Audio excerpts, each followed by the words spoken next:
Captain Jake Morrison stood on the bridge of the starship U.S. Defiance, watching the massive alien space station grow larger on the main screen. The station was bigger than any city on Earth, spinning slowly in the darkness of space.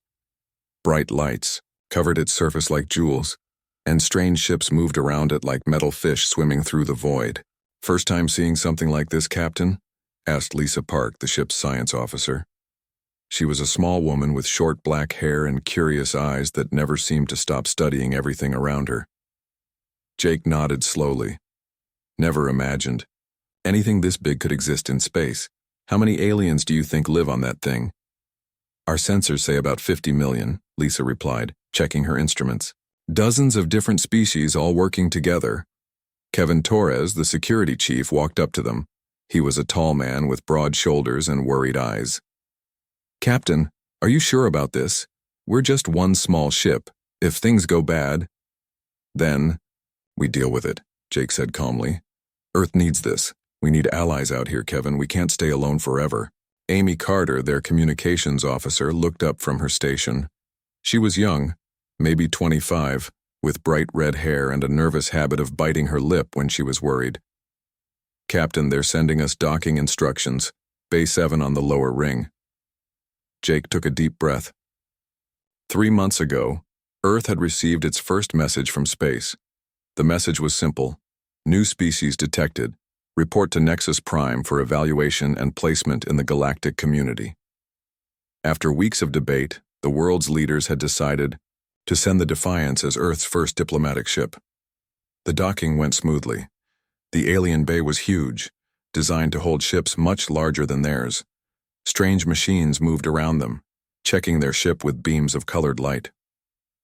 Through the windows, they could see aliens walking on the station. Some looked almost human, while others were completely different. One group had 4 arms and walked on 6 legs. Another had blue skin and glowing eyes. "Remember," Jake told his crew as they prepared to leave the ship, "we represent all of humanity today. Stay calm, be respectful, but don't let anyone push us around." The airlock opened and they stepped onto the station.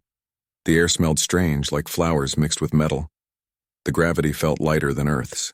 A group of aliens waited for them near the docking bay entrance. The leader was tall and thin, with pale blue skin and large dark eyes. When it spoke, a small device around its neck translated the words into English. "Welcome to Nexus Prime. I am Ambassador Thel of the Etherian people. Please follow me to the council chamber." They walked through long corridors filled with aliens of every shape and size. Some stopped to stare at the humans, whispering to each other in languages that sounded like music or static. The walls were covered with symbols and pictures showing different worlds and species. "How long has this place existed?" Lisa asked Ambassador Thel. "Over 2,000 of your years," Thel replied. "It serves as the center of galactic government. All species must come here when they develop space travel." The council chamber was enormous, a circular room with seats rising up on all sides like a stadium. In the center was a platform where the humans were directed to stand. Hundreds of aliens filled the seats, representing dozens of different species. The noise of their conversations filled the air like the sound of a busy market. Jake looked around, trying to stay calm. He had given speeches before, but never to an audience like this. Amy stood close to him, her face pale. Kevin's hand rested near his sidearm. Even though they had been told weapons were not allowed in the chamber, Lisa stared at everything with wide eyes as if trying to memorize every detail. A loud sound echoed through the chamber, and everyone fell silent. From a raised platform across the room, a new group of aliens entered. These were different from the others. They were large, maybe 8 feet tall, with dark green scales covering their bodies. Their eyes were yellow with narrow pupils like a snake's. When they moved, everyone else seemed to step back. The largest of these creatures walked to the center of the platform. When it spoke, its voice was deep and harsh like gravel falling down a metal pipe. The translator made its words clear and cold.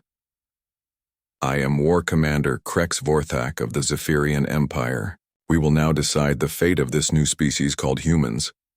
Jake felt his crew tense beside him. This was not what they had expected. The message from space had talked about joining the galactic community, not having their fate decided by others. Krex continued speaking, his yellow eyes fixed on the human delegation. We have studied your species and your world. You are young and weak. Your technology is primitive. Your military is laughable. However, your world has resources we can use. The alien paused, letting his words sink in. Around the chamber, other species watched in silence. Some looked uncomfortable, but none spoke up. Therefore, Krex said, we offer you protection under the Zephyrian Empire. You will give us 70% of your world's resources. Your military will be disbanded. Your government will report to our administrators. In return, we will protect you from the dangers of space. Jake felt anger building in his chest, but he kept his voice calm. And if we refuse? A sound came from Krex that might have been laughter. Refuse? Small human, you do not understand. This is not a negotiation. This is how things work in the galaxy. The strong rule the weak. You will accept our protection, or you will face the consequences. What consequences? Amy asked, her voice shaking slightly. Instead of answering, Krex pressed something on a device at his wrist. The chamber's main screen lit up, showing space. Outside the station, a massive ship appeared on the screen, easily 10 times larger than any human vessel. It looked like a dark metal mountain floating in space covered with weapons and armor. Observe, Krex said simply. The ship's main cannon began to glow with red energy. The screen showed a small moon orbiting a nearby planet. The cannon fired, and the moon simply disappeared in a ball of white light. Where it had been, only dust and debris remained. The chamber fell completely silent. Jake heard Amy take a sharp breath beside him. Even Lisa, who usually had something to say about everything, was speechless. Krex turned back to them, his yellow eyes gleaming. That moon was uninhabited. Your world is not. You have 72 hours to contact your leaders and accept our generous offer. If you refuse, Earth will share the moon's fate. Jake looked around the chamber. Every alien present was watching.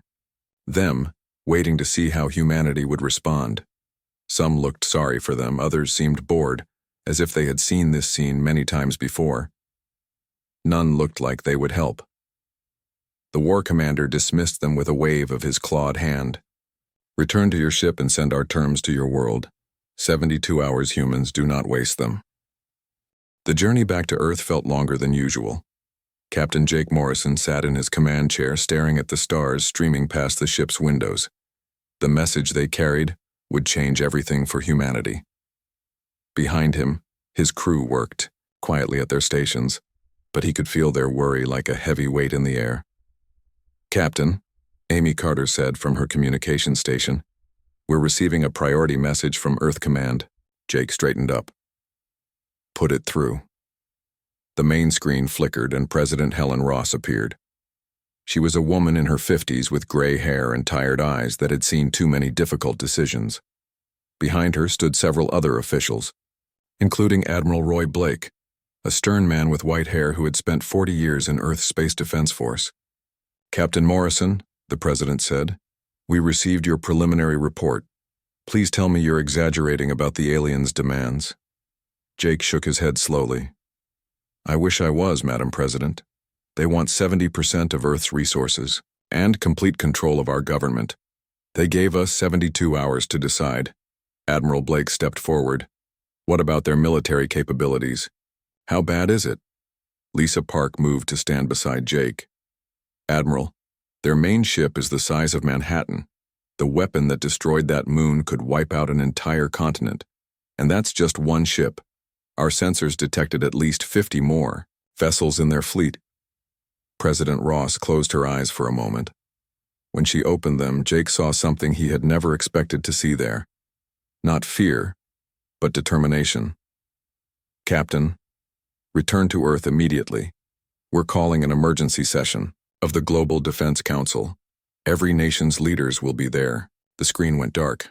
Jake turned to his crew. You heard the president. Amy, send word ahead that we're coming in fast. Lisa, prepare all your data on the aliens.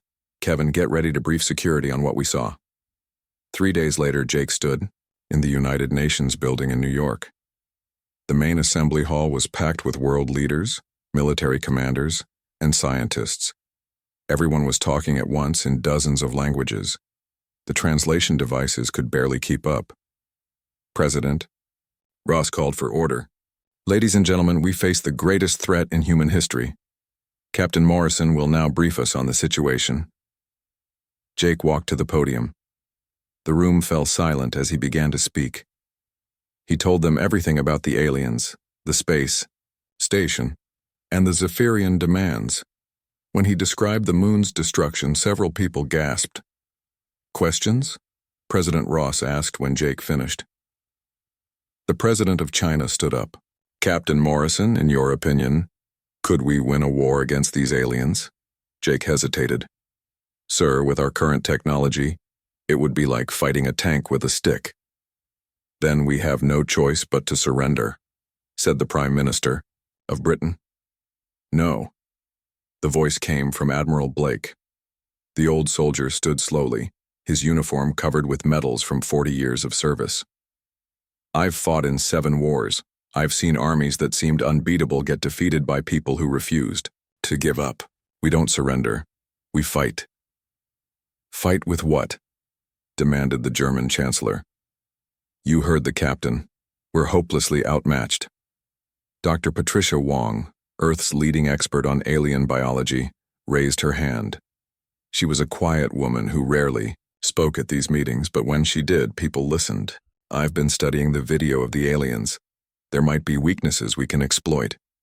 What kind of weaknesses? President Ross asked. Their technology is advanced, but it's old. I think they've been using the same designs for hundreds of years. They've never had to innovate because no one has ever fought back effectively. Also, their social structure is rigid. They don't seem to adapt quickly to unexpected situations. A man Jake didn't recognize stood up. I'm Marcus Lee from the Engineering Corps. If Dr. Wong is right about their technology being old, we might be able to find ways to disrupt it. Give me access to all the sensor data, and I'll see what we can do. The Russian president leaned forward. Even if we could hurt them, what about the cost? They could destroy entire cities. They're going to destroy us anyway, Admiral Blake replied. Maybe not today, but eventually, once we're under their control, we'll never be free again. Our children will be slaves to aliens who think we're nothing more than animals. President Ross looked around the room. I want to hear from everyone. Do we fight or surrender? One by one, the world's leaders spoke. The debate went on for hours. Some argued for surrender, saying it was better to live as slaves than to die as free people. Others demanded resistance, no matter the cost. Finally, President Ross called for a vote. All in favor of surrender? 12 hands went up. All in favor of resistance? 131 hands rose into the air. President Ross nodded. The decision is made. We fight. The next 48 hours were the busiest in human history. Every military base on Earth buzzed with activity. Ships that had been in mothballs were brought back into service. Weapons that existed only as prototypes were rushed into production. Marcus Lee worked around the clock with teams of engineers. They stripped parts from civilian ships to upgrade the military fleet. It wasn't much, but it was something. Dr. Wong analyzed every second of video from the alien encounter. She found what she was looking for in the way the Zephyrian shields flickered when their ship's engines fired. There was a resonance frequency that just might be exploited. Nina Morrison, Jake's daughter and a lieutenant in the Spacefighter Corps, led training exercises for volunteer pilots. Most had never been in real combat, but they trained, like their lives depended on it, because they did. With 6 hours left before the deadline, President Ross prepared to broadcast humanity's answer to the galaxy. She stood in the Oval Office knowing that her next words would either save humanity or doom it. My fellow humans, she began, and to any aliens listening across the galaxy. Earth has received the Zephyrian ultimatum. Our answer is simple. She paused, looking directly into the camera. We will not surrender our freedom. We will not bow to tyrants, no matter how powerful they claim to be. If the Zephyrians want Earth, they can try to take it. But they'll find that humans have something they've forgotten in their centuries of easy conquest. President Ross's voice grew stronger. We have the will to fight for what we believe in. We have the courage to stand up to bullies even when the odds are against us. And we have something else that no alien empire can understand. She leaned forward, her eyes blazing with determination. We have each other. Every man, woman, and child on this planet stands together today. We are not just defending our world. We are defending the idea that free people should never bow to those who would make them slaves. The broadcast ended. Across the galaxy, billions of aliens heard humanity's response. Most thought the humans were fools. Some thought they were brave fools. A few began to remember what courage looked like. On Earth, humanity prepared for war. The Zephyrian war fleet dropped out of hyperspace at the edge of Earth's solar system, like a dark storm cloud. 200 massive ships spread out in perfect formation, their hulls black as night and bristling with weapons. Each ship was larger than anything humanity had ever built. The smallest destroyer was 3 times the size of Earth's biggest battleship. War Commander Krex Vorthak stood on the bridge of his flagship, the Iron Fang. The ship was over 2 miles long and carried enough firepower to crack a planet's crust. He had used it to conquer 47 worlds in his career. Today would make it 48. Commander, his tactical officer reported, we are detecting human ships moving to intercept us. Krex looked at the display screen and almost laughed. 30 small ships were forming up near Earth's moon. They looked like toys compared to his fleet. How many crew members on all their ships combined? Approximately 15,000, Commander. We have more than that on this ship alone, Krex said with amusement. Open a channel to the human fleet. The main screen showed the bridge of a human ship. Captain Jake Morrison appeared, looking calm despite the impossible odds he faced. Behind him, Krex could see other humans working at their stations. I am War Commander Krex Vorthak, the alien leader announced. You see our fleet. You see your situation. Surrender now, and we will make your deaths quick. Jake Morrison looked directly at the alien commander. We see your fleet, and we see ours. Here's our answer. Jake turned to someone off screen. All ships, this is Captain Morrison. Remember what we're fighting for. Remember who we're protecting. Today we show the galaxy what humans are made of. He turned back to Krex. Come and take it. The channel closed. Krex stared at the blank screen for a moment, then turned to his officers.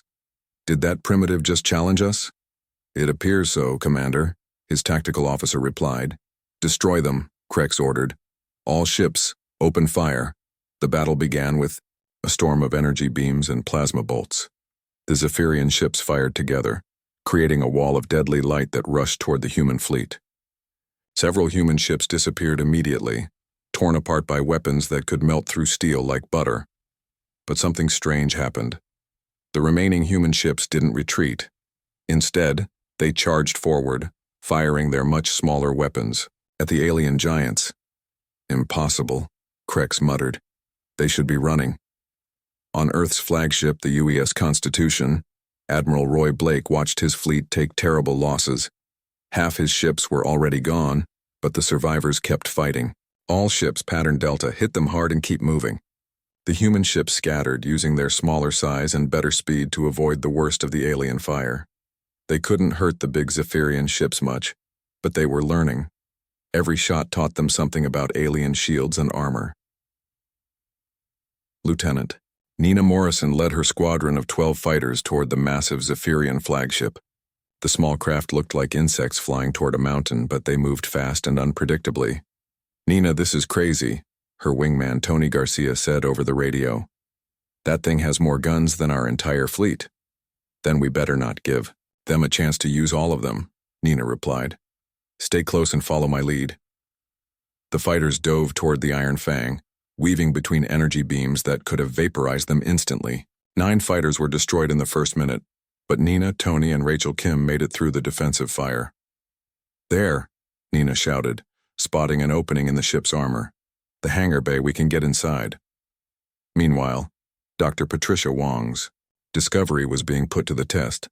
Marcus Lee had managed to modify some of Earth's missiles to vibrate at the frequency that disrupted Zephyrian shields. The first modified missile hit a Zephyrian cruiser and actually penetrated its defenses. "It works," someone shouted on the Constitution's bridge. "The frequency modulation works." Admiral Blake grabbed his communications officer. "Get that information to every ship in the fleet now." Word spread quickly through the human fleet. Ships that had been doing little damage suddenly found their weapons cutting through alien shields. It wasn't easy and it wasn't quick, but it was possible. Krex watched in growing amazement as his cruiser Bone Crusher took heavy damage from human weapons. "How are they penetrating our shields?" "Unknown, Commander. They appear to have found a way to disrupt our defensive systems." For the first time in centuries, Krex felt something he had almost forgotten. Doubt. These humans were supposed to be weak and primitive. They were supposed to surrender after the first few ships were destroyed. Instead, they were fighting like nothing he had ever seen. A human destroyer, its hull cracked and bleeding air, rammed itself into the side of a Zephyrian battleship. The explosion damaged both ships, but the human vessel had been doomed anyway. Its crew had chosen to take enemies with them rather than die for nothing. "Commander," his tactical officer reported, "we're receiving a priority message from the Galactic Council. They're watching the battle." "What?" Krex spun around. "Watching?" "Yes, sir. The entire galaxy is watching. The humans' resistance is being broadcast on every communication channel. On the bridge of the Constitution, Captain Jake Morrison's ship shook as another plasma bolt hit nearby. Half his bridge crew was injured, and his ship was barely holding together. But he stayed at his post, coordinating the defense of his world. "Captain," his communications officer called out, "we're getting messages from all over the galaxy. Other species are watching the battle. Let them watch," Jake replied, steadying himself as another explosion rocked the ship. "Let them see what happens when you try to enslave free people." Nina Morrison and her 2 surviving fighters had made it inside the Iron Fang's hangar bay. They landed hard, their ships damaged but functional. As they climbed out, Zephyrian soldiers rushed toward them. "Remember the plan," Nina told Tony and Rachel. "We only need to reach the power core. Whatever happens, we complete the mission." The 3 pilots fought their way through corridors designed for beings twice their size. They were outnumbered and outgunned, but they had something the Zephyrians didn't expect. They weren't fighting to win.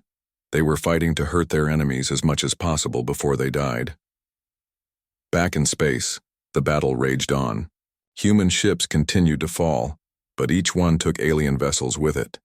The Zephyrian fleet, which had expected an easy victory, found itself in the longest, hardest fight of its existence. Krex stared at the tactical display, watching his perfect formation fall apart as human ships struck from unexpected angles. These weren't the actions of a defeated enemy. These were the tactics of warriors who refused to give up. "Sir," his communications officer said quietly, "we're receiving surrender requests from some of our damaged ships." Krex couldn't believe what he was hearing. "Our ships want to surrender?" "Yes, sir. 3 cruisers and a battleship are requesting permission to withdraw from combat. For 800 years, no Zephyrian ship had ever asked to retreat from battle. Now 4 of his vessels wanted to run from a human fleet that was barely a sixth their size." Krex looked at the display again. The humans had lost more than half their ships, but the survivors were still fighting, still attacking, still refusing to give up. For the first time in his long military career, War Commander Krex Vorthak began to understand that he might not win this battle. Inside the massive alien flagship, Nina Morrison and her 2 surviving pilots fought their way through corridors that seemed to go on forever. The ship was so large that it had its own weather system, with clouds forming near the ceiling of the main cargo bays. Emergency lights flashed red, and alien voices echoed through the halls as Zephyrian soldiers searched for the human intruders. "The power core should be 3 levels down," Rachel Kim whispered, checking the rough map they had drawn from sensor scans. Her face was cut from flying glass when their fighter had crashed through the hangar bay doors, but her eyes were determined. Tony Garcia covered the rear, his rifle ready. "How many more of these lizard guys do you think are on this ship?" 50,000, according to our intelligence," Nina replied, reloading her weapon. "So we better move fast." They reached a massive elevator shaft that went down into the heart of the ship. The elevator itself was gone, probably shut down when the ship detected intruders. The shaft dropped into darkness for what looked like miles. "Guess we're climbing," Tony said with a grim smile. They used their equipment to rappel down the shaft, moving as quietly as possible. Every few seconds they could hear alien voices getting closer. The Zephyrians were organized and methodical in their search, but they weren't used to dealing with enemies inside their own ship. 2 levels down, they heard heavy footsteps approaching. A squad of Zephyrian soldiers appeared at the top of the shaft, their yellow eyes scanning the darkness below.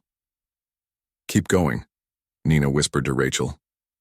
"I'll handle this." She fired up at the aliens while Rachel continued down to the power core level. The Zephyrians returned fire with their plasma weapons, filling the shaft with deadly energy beams. Tony climbed down to help Nina, but a plasma bolt caught him in the chest.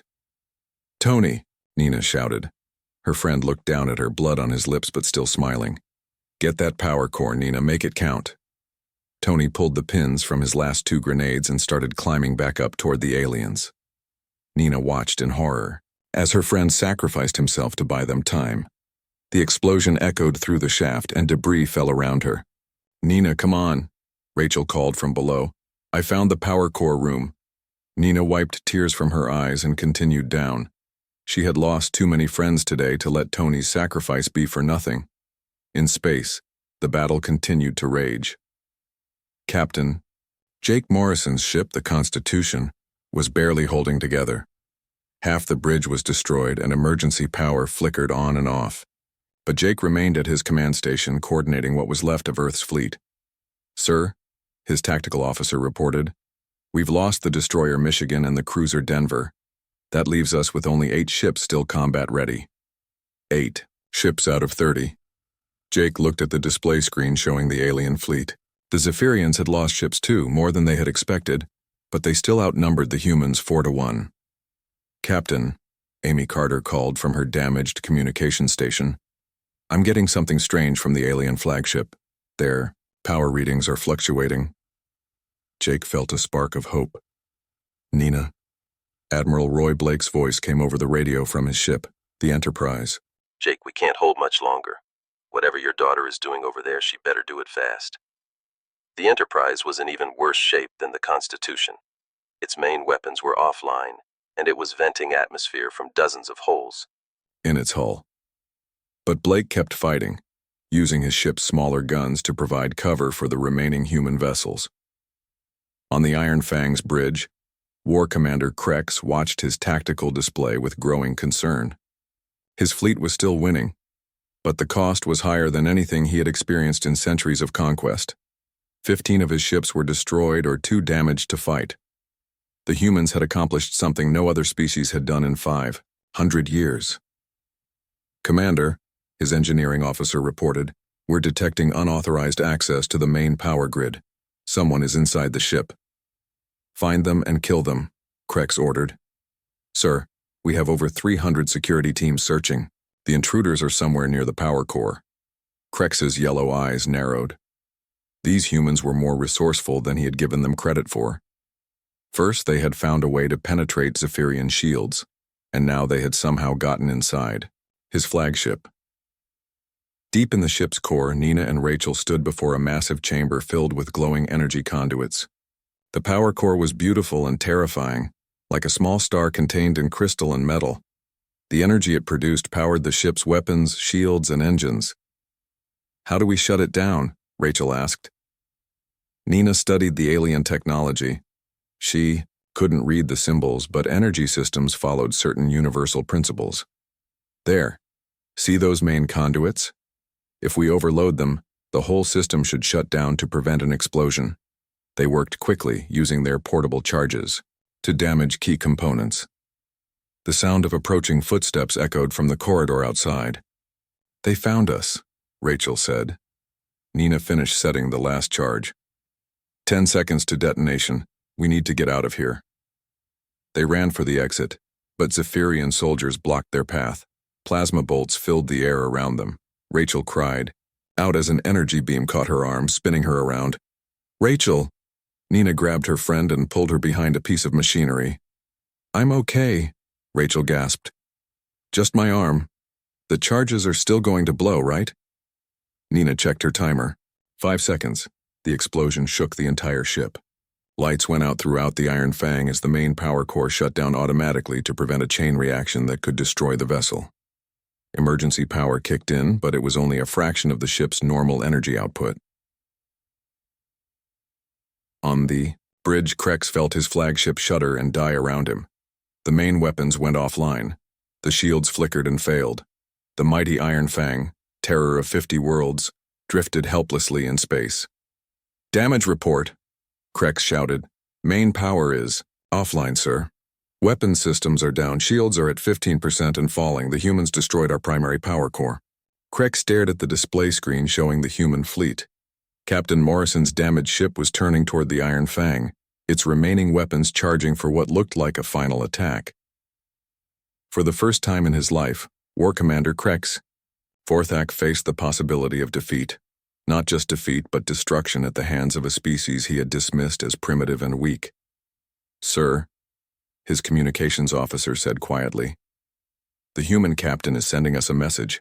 The main screen flickered to life, showing Jake Morrison on his damaged bridge. The human looked tired and battered, but his eyes burned with determination.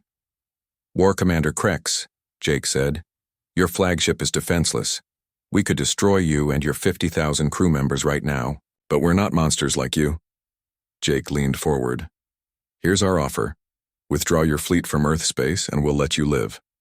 Continue this attack and we'll finish what you started. Your choice." The channel closed, leaving Krex staring at a blank screen. Around the galaxy, billions of aliens watched and waited to see what the great Zephyrian war commander would do when faced with mercy from an enemy he had tried to destroy. In the power core chamber, Nina helped Rachel to her feet. Zephyrian soldiers surrounded them, weapons raised. They had completed their mission, but they were trapped with no way out. Nina stood protectively in front of her wounded friend and waited to see what would happen next. They had done everything they could. Now it was up to her father and the rest of the fleet to finish the job. War Commander Krex Vorthak stood on his darkened bridge, staring at the human ships that surrounded his helpless flagship. His entire fleet waited for his orders, but for the first time in his long military career, he didn't know what to say. "Commander," his tactical officer whispered, "what are your orders?" Krex looked at the display screen showing Captain Morrison's damaged ship. The human vessel was barely holding together, but its weapons were still pointed at the Iron Fang. One word from Krex and his remaining ships could destroy the small human fleet, but his flagship would die first, along with 50,000 Zephyrian crew members. That wasn't what stopped him, though. He had sacrificed crews before when victory required it. What stopped him was something he had never experienced in 500 years of conquest. Respect. These humans had done the impossible. They had fought a fleet 10 times their size and somehow managed to disable his flagship. More than that, they had shown mercy when they could have taken revenge. In 800 years of Zephyrian military history, no enemy had ever offered to spare a defeated foe. "Sir," his communications officer said, "the human captain is waiting for your response." Krex straightened his armor and activated the communication channel. Captain Morrison appeared on the screen, looking tired but determined. Behind him, his bridge crew worked at damaged stations, keeping their ship ready for battle even in this moment of victory. "Captain Morrison," Krex said slowly, "I have commanded fleets for 5 centuries. I have conquered 47 worlds. I have never been defeated in battle." Jake Morrison waited, saying nothing. "Your species is young," Krex continued. "Your technology is primitive. Your ships are small and weak. By every measure we use to judge military strength, you should have been destroyed in the first 10 minutes of this battle." Krex paused, looking around his darkened bridge at his own crew. They were watching him with expressions he had never seen before. Fear, yes, but also something else. Curiosity about what their commander would do next. "But you were not destroyed," Krex said. "You fought with a courage I have not seen in 1,000 years. You refused to surrender when any rational species would have given up. And now, when you could destroy us, you offer mercy instead of revenge. The alien commander was quiet for a long moment. When he spoke again, his voice was different, softer, somehow. I yield to Earth, Krex said. Not from weakness, but from recognition of strength we had forgotten existed. The Zephyrian Empire withdraws from this system. Jake Morrison nodded. Your wounded will be cared for, Commander. Any of your ships that need repairs can dock at our stations. That is generous of you, Krex replied. But why? We came here to enslave your world. Because that's not who we are, Jake said simply. We fight to protect what we love, not to destroy what we hate. The communication ended. Across the Zephyrian fleet, alien crews watched in amazement as their commander ordered a full withdrawal from Earth space. Many had never seen their empire retreat from anything. On Earth, celebrations erupted in every city as news of the victory spread. But the celebration was mixed with grief for the thousands who had died defending their world. President Helen Ross addressed the planet, honoring the fallen while looking toward an uncertain but hopeful future. Today we proved that freedom is worth fighting for, she said. We showed the galaxy that humans will never bow to tyranny, no matter how powerful it seems. But more importantly, we showed that we can choose mercy over revenge, even toward those who would have destroyed us. 6 months later, the galaxy looked very different. The battle for Earth had been broadcast to every world in the galactic community, and the impact was enormous. Species that had lived under Zephyrian rule for centuries began to demand their freedom. The Altarian colonies declared independence first, inspired by humanity's example. When Zephyrian ships arrived to restore order, they found the colonies defended by human volunteers led by Admiral Roy Blake. The Zephyrians withdrew without firing a shot. The Centauri system followed, then the Rigel worlds, then dozens of others. The great Zephyrian Empire, which had ruled through fear for 800 years, found itself facing rebellions everywhere. Nina Morrison, now promoted to commander, stood on the bridge of the new starship UES Defiance, watching her fighter squadrons train. But these weren't just human pilots. Representatives from 12 different species had come to Earth to learn human combat tactics and, more importantly, human determination. Commander, her communications officer called. We're receiving a message from Nexus Prime. It's from War Commander Krex. The main screen showed the alien leader, but he looked different. Older perhaps, or just tired. Behind him was not a warship bridge, but what looked like a simple office. Commander Morrison, Krex said, I wanted you to know that I have resigned my position in the Zephyrian military. I am now serving as an ambassador, working to negotiate peaceful solutions to the conflicts your people have inspired. Nina smiled. That's good to hear, Krex. How are things going? Slowly, the alien admitted. My people are not used to negotiation. We have ruled through strength for so long that we forgot there were other ways.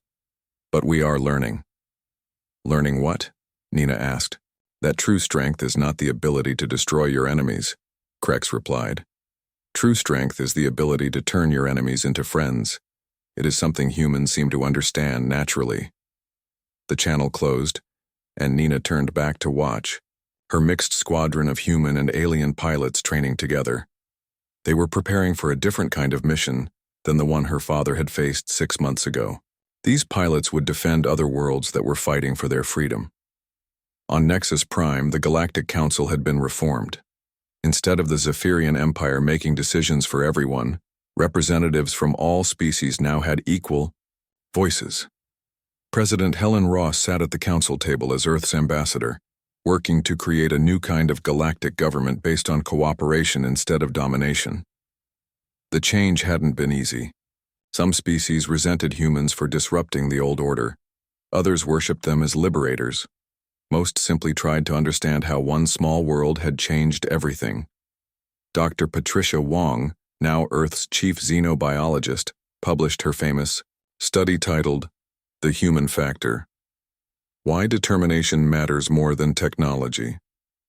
It became required reading at every military academy in the galaxy. But perhaps the most important change was in how species viewed themselves. For centuries, most had accepted that the strong ruled the weak because that was simply how the universe worked. Humans had proven that wasn't true. They had shown that courage and determination could overcome any advantage in numbers or technology. Captain Jake Morrison, now an admiral, often visited the memorial built for those who died defending Earth. The names of every pilot, every ship, crew member, every person who had given their life for freedom were carved into black stone. At the center was a simple message: they never backed down. Below that, in smaller letters, were words that had become humanity's motto across the galaxy. When faced with the choice between freedom and safety, they chose freedom. When faced with impossible odds, they chose to fight. When faced with their enemy's surrender, they chose mercy. This is what it means to be human. Standing before the memorial one evening, Jake thought about how much had changed. The galaxy was still a dangerous place, but it was no longer ruled by fear. Species that had been enemies for centuries were learning to work together. Trade flourished between worlds that had never spoken before. And at the center of it all was a simple truth that humanity had taught the galaxy. Sometimes the most powerful weapon is the refusal to give up. As Jake walked away from the memorial, he could see ships from dozens of worlds docked at Earth's orbital stations.